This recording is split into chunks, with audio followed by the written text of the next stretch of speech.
Hello class. आज हम बात करने वाले NRA, that is national recruitment agency, जो एक एग्ज़ाम कंडक्ट करने वाली है, सीईटी। तो आप सभी को सीईटी के बारे में पता होना चाहिए, सीईटी है क्या। बिकॉज आने वाले समय में जब सीईटी कंडक्ट होगा, वो ना कि गवर्नमेंट जॉब बल्कि आपको प्राइवेट सेक्टर में भी काम में आ सकता है। ये मैं नहीं, ये हम नहीं, ये नोटिफिकेशन के मेंशन किया है, काम में आ सकता है सीईटी का स्कोर।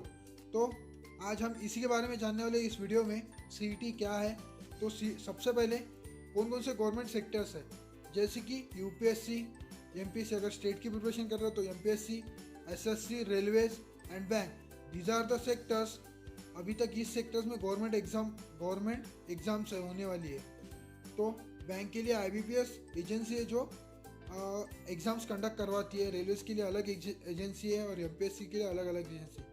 तो सबसे पहले CET is nothing but a common और a prelims of your sectors, that is IBPS, SSC and railways. So इसके अंदर ये 3 सेक्टर्स आ रहे हैं जिसके अंदर एग्जाम्स कंडक्ट होंगी फॉर सीईटी के लिए। तो IBPS, SSC and railway, these are the 3 sectors. इन तीनों को मिला के एक एग्ज़ाम कंडक्ट होगी जिसका नाम है सीईटी। तो इसके पहले क्या होता था, अभी तक क्या कर रहे थे, अभी तक हम क्या करने वाले, इन तीनों के अलग अलग सेक्टर्स होते थे और इन तीनों के अलग अलग फॉर्म्स निकलते थे और अलग अलग जगह एग्ज़ाम्स कंडक्ट होती थी।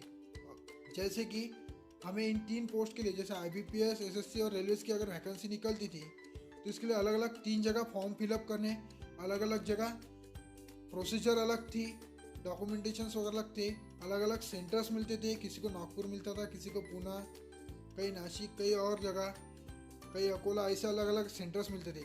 अभी इस सेंटर्स को कंबाइन करने, इसको शॉर्टलिस्ट, इससे स्टूडेंट को दिक्कत हो रही थी। इससे क्या किया, गवर्नमेंट ने एक कंबाइन एग्ज़ाम निकाली जिसका सेंटर्स आपके डिस्ट्रिक्ट के आसपास रहेगा और आपके डिस्ट्रिक्ट के अंदर आसपास ही और रीजन्स में ही एग्ज़ाम्स कंडक्ट किए जाएंगे।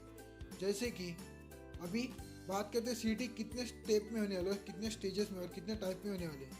तो अभी तक क्या चल रहा था, 10वीं और 12वीं के बेस पे आपको पता है 2 ये थे टाइप थे जिसमें एग्ज़ाम्स कंडक्ट होती थी। 10वीं और 12वीं में आप एसएससी और रेलवेज में अप्लाई कर सकते थे।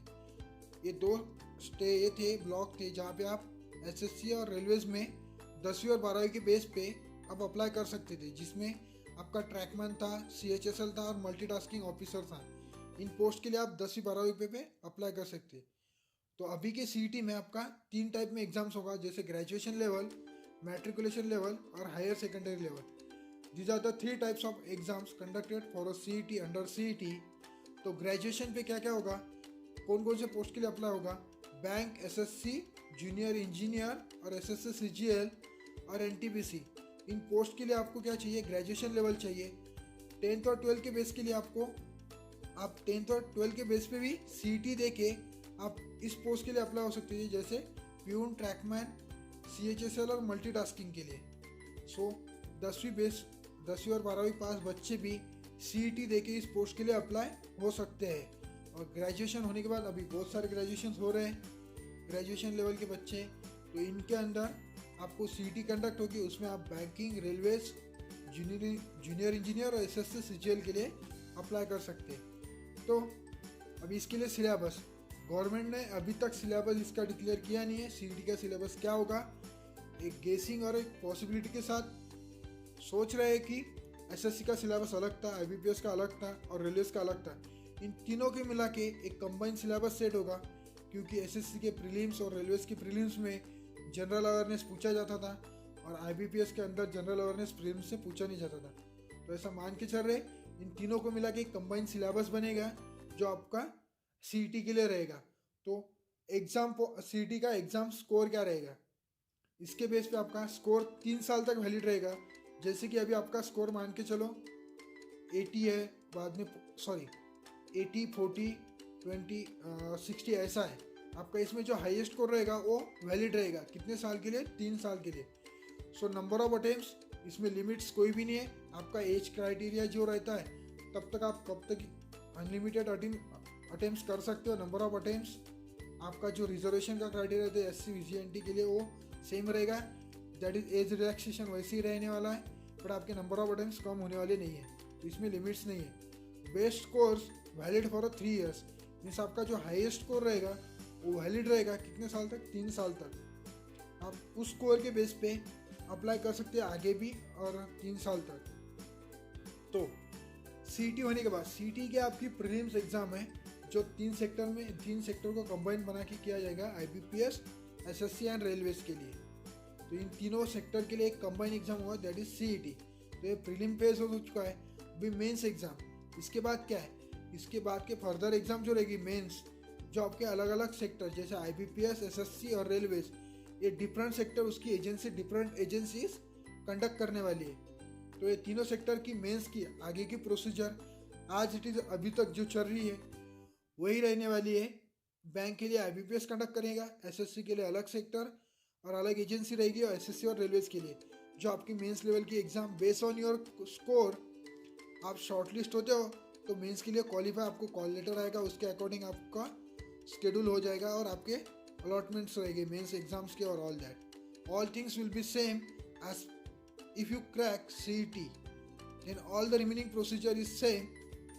जो अभी तक हो रहा है वही प्रोसीजर सेम रहेगा। देन उसके बाद इसके एडवांटेज देखते हैं। सो डिस्ट्रिक्ट सेंटर्स, आसपास के जो भी आपके रीजन के जो भी डिस्ट्रिक्ट है वो सेंटर्स होने वाले हैं। आप इसे मल्टीपल लैंग्वेज में देने सकती है, जैसे आपको अभी तक इंग्लिश में देना है, मराठी में देना है, हिंदी में देना है, या तेलुगु, कन्नड़, आप अलग अलग अपने लैंग्वेज में दे सकते हो। उसके बाद सीईटी एग्जाम्स 2 times इन ईयर। सीईटी एग्जाम साल में 2 बार होने वाली है, जिसमें आप अगर पहले इसमें इनकेस अगर आपका पहले इसमें स्कोर अच्छा नहीं आया तो आप सेकंड टाइम प्रिपेयर हो सकते हो। मीन्स आपका एग्जाम सीईटी 2 times होगा, जैसे 6 महीने के बाद 6 महीने के बाद 2 times होगा एक साल में। और सबसे बड़ी और हाईलाइटिंग बात इसकी है, सबसे इम्पोर्टेंट, जो आपका सीईटी का स्कोर रहने वाला है वो 3 साल तक वैलिड रहने वाला है। आप ये सबसे बड़े और अच्छी बात है स्टूडेंट के लिए जिसका स्कोर अच्छा आता है। नाउ सीईटी स्कोर कुल भी शेयर, पता है इसके बाद में क्या होने वाला है, सीईटी का जो स्कोर रहेगा आपका स्कोर अदर एजेंसी के साथ शेयर होगा, जैसे central government, state government, union territory, PSU और प्राइवेट सेक्टर। सो आपको एनी हाउ करके अभी कुछ भी करके स्टूडेंट और क्लास आपको एप्टी, रीजनिंग, लॉजिकल रीजनिंग, जीके सबकी प्रिपरेशन करना ज़रूरी है। बिकॉज इसके आने के बाद सीईटी अगर अलॉट हो जाती है, होने वाली है, तो इसके बाद आपको प्राइवेट सेक्टर में भी आपका पता नहीं, आपको प्राइवेट सेक्टर में भी सीईटी का स्कोर मांगेंगे। तो इसीलिए आपको एप्टीट्यूड, क्वांट और रीजनिंग जो भी पोर्शन है, जनरल अवेयरनेस वगैरह, इस सब की प्रिपरेशन ज़रूरी है। आई होप आपको इन्फॉर्मेशन अच्छी लगी होगी। अगर अच्छी लगती है तो प्लीज़ एक लाइक, शेयर और कमेंट। और आपके जो भी इश्यूज रहेंगे regarding CETs, all issues will be clear in your comment section और a call on a given numbers. Thank you, class.